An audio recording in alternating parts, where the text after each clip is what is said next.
Oi pessoal, tudo bem? Vamos falar hoje sobre a classificação das zoonoses. A gente encerrou a parte de saúde pública, viu a parte do Sistema Único de Saúde e hoje nós vamos falar sobre, vamos adentrar, né, realmente as zoonoses. Primeiramente, o que é considerado zoonose, né? De acordo com a OMS. Na verdade, a gente tem várias classificações sobre o que é zoonose, né? Sobre a definição de zoonose. Mas a mais utilizada é essa aí da OMS, que são doenças ou infecções naturalmente transmissíveis entre animais vertebrados e seres humanos. Então, veja bem, não é apenas do homem para o animal ou do animal para o homem. Zoonose é tudo. Toda doença que pode ser transmitida do animal para o homem e do homem para o animal, de acordo com a OMS em 2016. Ai, professora, mas eu já vi esse termo só utilizado como se fosse do animal para o homem. Alguns autores usam esse termo, zoonose, como se fosse uma doença transmitida do animal para o homem. E o que é que eu aconselho vocês fazerem? Aqui na nossa disciplina, nós vamos utilizar essa definição da OMS, que são doenças naturalmente transmissíveis entre animais vertebrados e seres humanos. Então, tanto faz de animal para humano ou de humano para animal. Só que quando vocês forem se prestar, né, a um concurso público, fazer alguma seleção, eu aconselho que vocês leiam o edital e vejam se ele sugere alguma bibliografia. Às vezes aquela bibliografia vai adotar um termo, uma definição diferente, na verdade, para as zoonoses.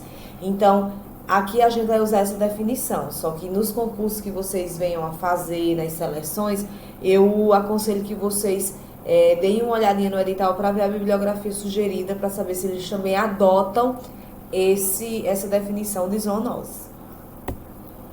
De uma forma geral, a gente viu que as zoonoses têm um risco mais frequente à saúde humana quando a gente olha a quantidade de zoonoses que a gente tem e a quantidade de zoonoses que são de notificação obrigatória. Nós temos cerca atualmente de 200 zoonoses conhecidas. Isso acontece também pelo aumento da demanda de produtos de origem animal. Então, quanto maior o ritmo de produção e de comercialização de carne, de produtos, na verdade, de origem animal, maior também a chance a gente vai ter de um surgimento, de uma transmissão mais rápida de determinadas zoonoses.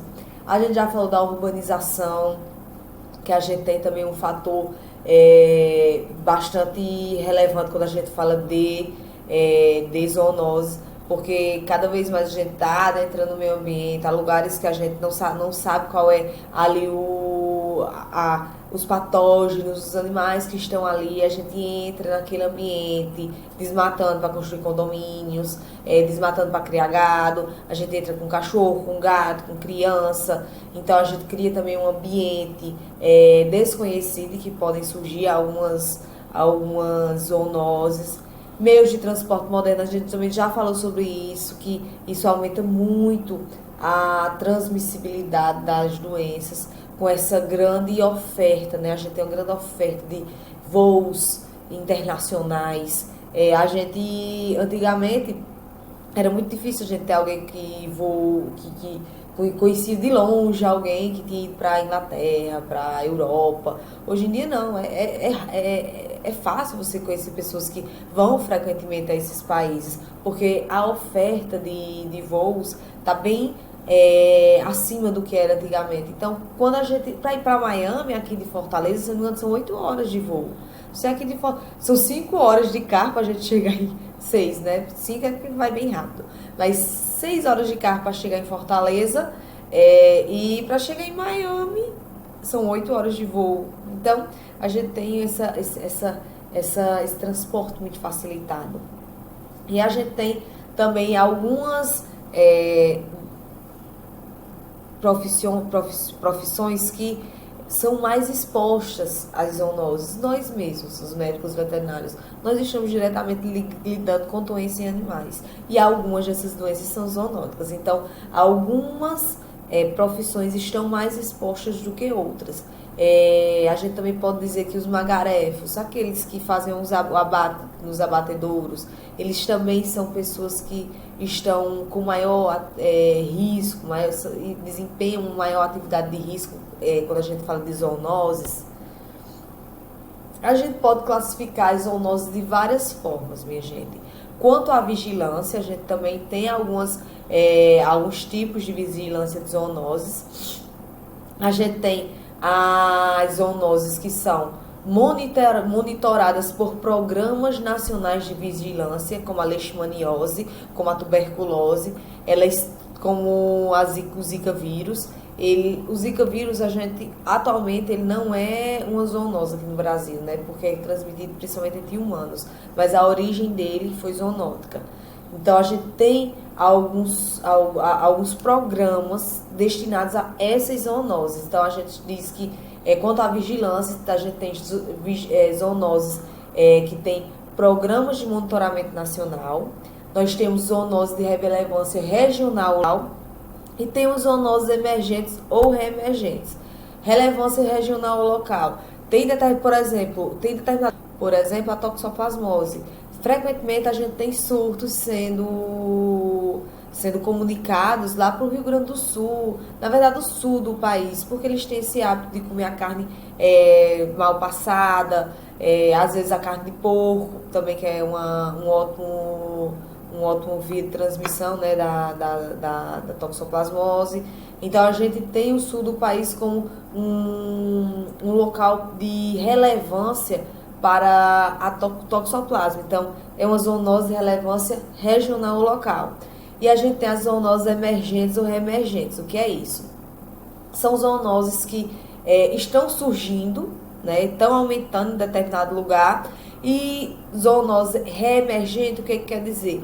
É uma zoonose que diminuiu muito sua transmissibilidade, sua ocorrência, e de repente começa a surgir com muita força. Então é reemergente. Um emergente é que está surgindo ali naquela comunidade. E reemergente, aquela comunidade já teve, e agora a gente está observando um grande número de casos. Então ela está reemergindo. Então, quanto à vigilância, nós temos essas 3 categorizações de classificação de zoonoses. A gente tem alguns tipos de categorização. Quanto à vigilância, são essas 3. As monitoradas, como a gente já falou, a gente tem dengue, febre de chikungunya, febre amarela, doença de Chagas, hantavirose, leishmaniose, leptospirose, malária, várias doenças que são monitoradas, que vão estar aqui, ó, quando vocês clicarem, se vocês quiserem, quando vocês forem nesse site, vão ver essas doenças aqui e muitas outras. De relevância regional ou local, toxoplasmose, esporotricose, que a gente está vendo que ela está emergindo em algumas áreas, e ela é de relevância regional ou local, não é em todas o Brasil que acontece a esporotricose, ancilostomias, criptococose. Então, essas doenças elas são consideradas de relevância regional ou local. E emergentes e reemergentes, a gente já falou. Emergentes são doenças novas, exóticas, naquele local. E reemergentes são doenças que tiveram um declínio significativo e logo após tem um aumento grande. Logo depois, após esse declínio, eles têm um pico. Então, a gente diz que é reemergente. Zoonoses emergentes ou reemergentes, a gente tem o vírus ebola. Então, o que acontece? Às vezes, o ebola ele passa um tempão sem a gente ter casos. De repente, a gente tem um surto. Então, a gente diz que ela é reemergente naquela comunidade. Hantavirose. A gente vê que o hantavírus ele é uma zoonose emergente em algumas áreas. A gente está tendo alguns locais que a gente tem picos de hantavírus. Febre amarela é reemergente, principalmente lá no sudeste, especificamente no estado de São Paulo e Rio de Janeiro. A gente tem um grande lapso temporal de declínio e de repente a gente tem um pico. Então a gente tem a febre amarela em alguns locais como reemergentes. Agora, se a febre amarela acontecesse aqui, a febre amarela não acontece aqui, não temos casos comunitários de transmissão de febre amarela. Mas se acontecesse aqui na Paraíba, primeiro caso, ela seria emergente ou reemergente. seria emergente, porque a gente não tem casos aqui na Paraíba. Então, aqui na Paraíba ela seria emergente, porque ela está emergindo, ela era exótica, não acontecia aqui. Então, deu para entender a diferença entre emergente e reemergente? Quanto à transmissão, pessoal, a gente também tem essa outra forma de classificar as zoonoses. Quanto à transmissão, a gente tem as antropozoonoses, que são zoonoses transmitidas do animal para o homem. A raiva é considerada uma antropozoonose, apesar de que a gente já tem casos de raiva transmitida entre humanos, temos 2 casos na África. Então, antropozoonose, normalmente a raiva é uma doença dessas, que é do animal para o homem. A leishmania, do animal para o homem. Zooantroponose é do homem para o animal. O micobactério tuberculose, que causa tuberculose em humanos, é um exemplo dessa zooantroponose, que o micobactério tuberculose pode acometer também bovinos. Então, é um exemplo de zooantroponose. É interessante essas aulas, porque quando a gente dá aula, a gente também tem a troca, né, de conhecimento. Quando eu estava explicando o que era zooantroponose, uma aluna falou: professora, o herpes vírus também é uma zooantroponose? Eu disse: em que situação? Ela: não, porque teve aquele caso do macaco que um cantor latino, ele criava, né, o macaco. E provavelmente ele passou herpes para o macaco, e o macaco morreu, né? Que eles são extremamente susceptíveis ao herpes vírus. Aí, eu nunca tinha pensado nisso, e realmente, aí é um caso de zooantroponose, que foi o homem que transmitiu a doença, o patógeno, para o animal. Nesse caso, como os macacos são extremamente susceptíveis ao herpes vírus, esse animal em específico, ele veio a óbito. Então, é um outro exemplo também de zooantroponose. E anfixenose, pessoal, o que é anfixenose? Aqui ela pode ser escrita tanto com PH como com F. Um exemplo é a estafilococose, que ela é transmitida, um patógeno que é classificado como anfixeno, ele é transmitido igualmente entre seres humanos e animais. Não tem essa predileção. Não é uma doença que ocorre em homens, em seres humanos e eventualmente acomete o animal. Não é uma doença que acomete os animais e eventualmente acomete o homem. Não. Anfixenose acomete homem e animal em igual proporção. O Staphylococcus é um exemplo de anfixenose, é uma bactéria, né? Então ela acomete homem e animal igualmente. Não tem predileção por homens, por seres humanos ou animais. Antropozoonose. Então, são perpetuados pela transmissão entre animais e, eventualmente, acometem o ser humano. Quando a gente fala de antropozoonose, a gente também pode estar falando aqui da leishmania, que normalmente a gente vê a transmissão entre cães, né? Claro, tem um mosquito ali no meio fazendo esse meio de campo, mas, eventualmente, a gente tem o ser humano sendo acometido por essa doença. Quando acomete crianças, a gente sabe que é bem grave, né? Muitas vezes vem a óbito. Inclusive, em Souza, nesse último ano, a gente teve o óbito de uma criança de 3 anos. Zooantroponose. O que é zooantroponose? São perpetuados entre o ser humano, entre nós, e eventualmente acometem os animais. Como a gente já falou, o herpes vírus é um exemplo disso. O micobactério tuberculose, causador da tuberculose em seres humanos, pode eventualmente causar tuberculose também em bovinos, pode sim. E a anfixenose transmitem-se com igual intensidade entre animais e entre seres humanos, e também entre animais e seres humanos. Então a gente tem o patógeno sendo transmitido aqui entre os animais, entre os seres humanos e entre os seres humanos e animais. Então a gente não tem muito essa predileção por um tipo, né, por animal ou por homem, não, acomete igualmente os dois. Um exemplo é o Staphylococcus. Pessoal, outro tipo de classificação de zoonose, porque a gente já viu quanto à vigilância, a gente viu também quanto à transmissão, e agora a gente vai ver quanto ao ciclo de manutenção do agente etiológico. Então, como ele é mantido. Então, a gente tem as zoonoses diretas. O que são zoonoses diretas? Que não precisam de um hospedeiro, não precisam de completar seu ciclo, né? Não precisa pular de espécie animal, não precisa de mais de uma espécie animal, como a raiva canina. Um cão pode transmitir para o outro sem nenhum problema, não precisa passar por um carrapato, não precisa passar por um gato, um cachorro, um ser humano, não. Transmite diretamente. Então, essa é uma zoonose direta. Então, quanto à manutenção do agente etiológico, então ele pode ser transmitido de animal para um animal diretamente, sem necessitar de um outro hospedeiro vertebrado. E ciclozoonoses. As ciclozoonoses a gente pode classificar elas em euzoonoses e parazoonoses. O que são euzoonoses? São zoonoses que precisam necessariamente do ser humano como intermediador, como hospedeiro para a transmissibilidade daquele patógeno, como complexo teníase cercose. Precisa do ser humano. Se não tiver o ser humano, o ciclo não se completa.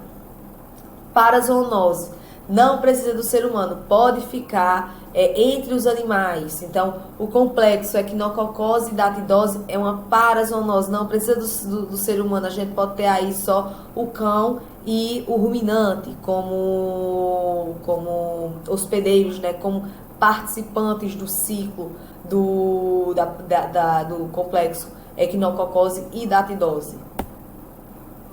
Então, zoonose direta, como a gente já falou, o agente persiste por passagens sucessivas em uma única espécie animal, de animal vertebrado, no caso aí a raiva a gente vê, brucelose também, muito bom, brucelose também. A brucelose pode ser transmitida, a brucelabose pode ser transmitida entre bovinos, sem necessariamente ter o ser humano, não precisa, ele pode ser transmitido diretamente, uma única espécie animal, só fica em uma única espécie animal. Então, é a transmissão de um hospedeiro vertebrado infectado a um hospedeiro vertebrado suscetível. Então, quando a gente fala de uma única espécie animal ali, podendo ser perpetuado aquele agente. Então, como exemplo, a gente tem raiva e brucelose. Já as ciclozoonoses, ciclozoonose, a gente precisa obrigatoriamente de duas espécies distintas, diferentes, de animais vertebrados para que seu ciclo se complete. Ave Maria, quase que não saía. Então, quando a gente fala do complexo equinococose e datidose, a gente tem duas espécies de vertebrados e o ciclo se completa aqui. Não precisa de nenhum outro animal. Eventualmente pode acometer o ser humano, pode. Mas o ciclo ele pode ficar aqui. Não precisa do ser humano para completar esse ciclo. O cachorro elimina os ovos do equinococcus no ambiente, a ovelha, o ruminante, ele ingere, vai criar o cisto hidático, e o cachorro come aquele cisto hidático e depois vai eliminar as suas fezes, os ovos, e assim sucessivamente, sem a necessidade do homem nesse ciclo. Eventualmente, a gente pode ter a participação, mas não é obrigatório. Ele é uma zoonose, então pode acometer o ser humano, mas não é necessário que o ser humano esteja presente nesse ciclo para que ele se complete. Metazoonose também é uma ciclozoonose que a gente precisa obrigatoriamente de um animal invertebrado para completar o ciclo daquele agente. A leishmania é uma metazoonose. Por quê? Porque nós precisamos de um hospedeiro invertebrado para completar o seu ciclo etiológico, o seu ciclo biológico.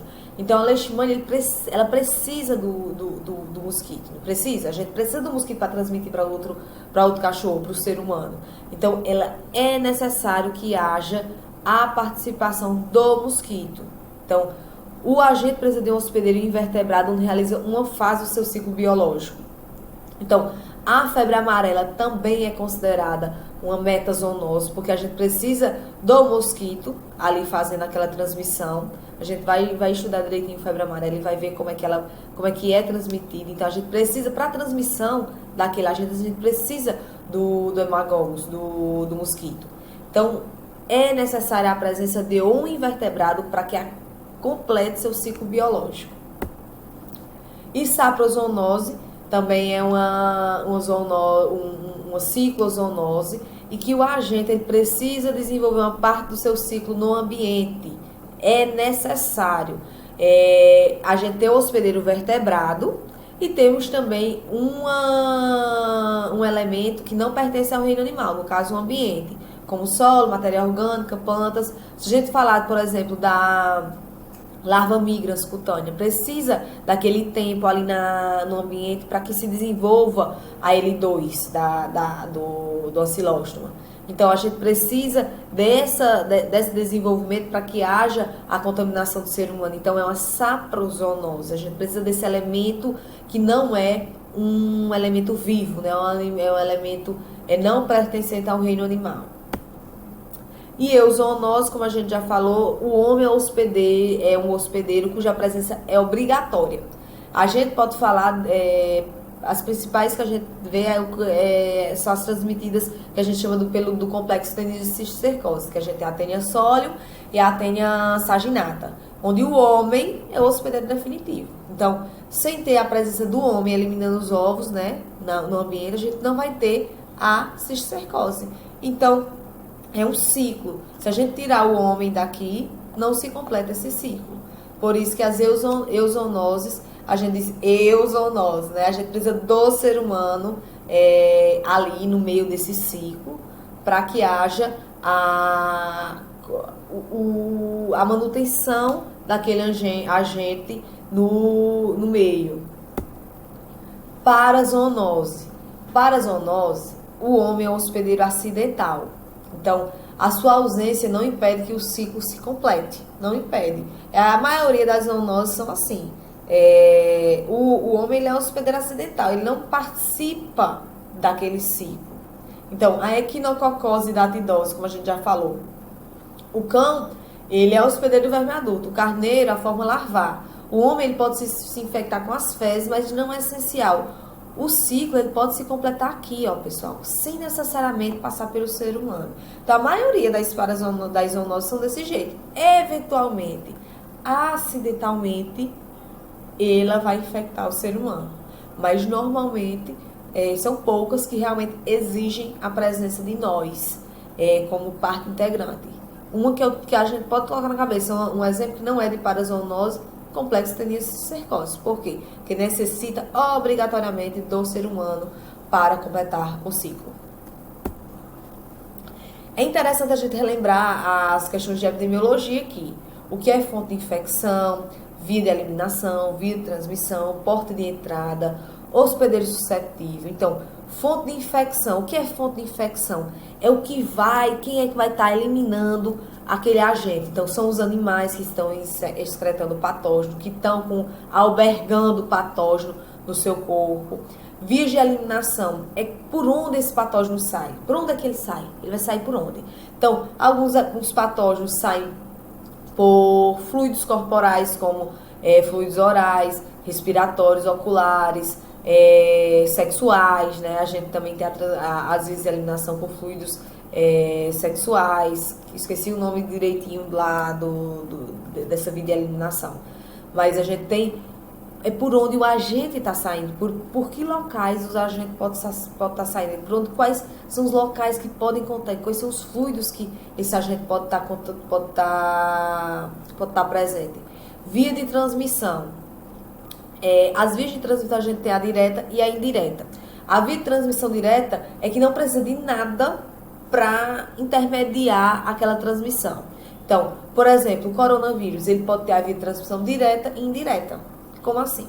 Se eu estou com Covid, né, com SARS-CoV-2, e converso com algum de vocês, e eu infecto um de vocês pela conversa, tá? A transmissão é oral, né, que a gente diz, que não precisa de nenhum intermediário, a gente diz que a transmissão foi direta. Agora veja bem a diferença. Eu estou na minha sala, eu estou com SARS-CoV-2, e um de vocês, eu saio da sala e deixo lá meu notebook, e um de vocês vai lá e pega no meu notebook, coça o nariz, o olho, não sei o que lá, e pega o SARS-CoV-2. A via de transmissão aí foi indireta. Por quê? Porque foi através de um fômite, né? Foi um material contaminado. Então, aquele material estava contaminado e você se contaminou com aquele material. E não diretamente da pessoa que estava com aquela doença, com aquele agente. Então, via de transmissão direta é quando você tem, principalmente, a transplacentária direto, oral fecal é direto, por vetor, fômites e alimentos, aerossóis normalmente é indireto.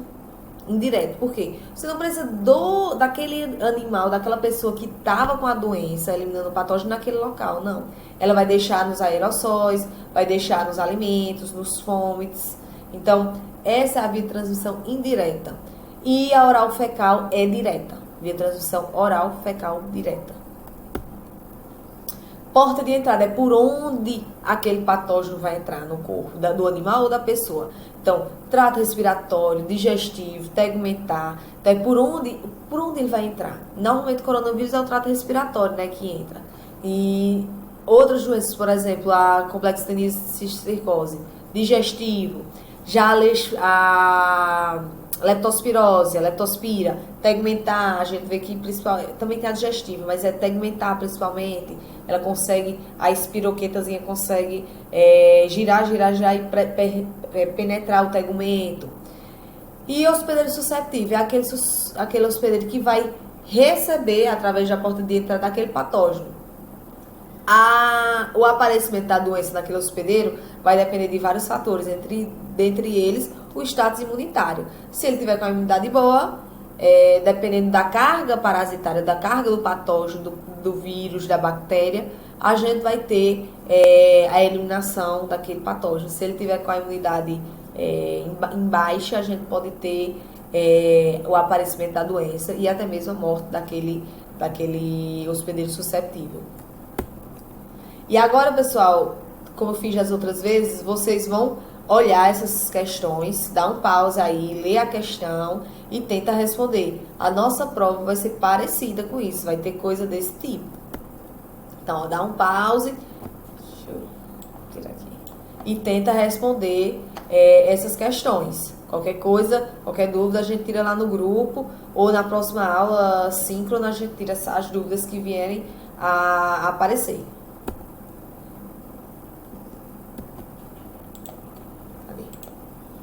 Outra questão.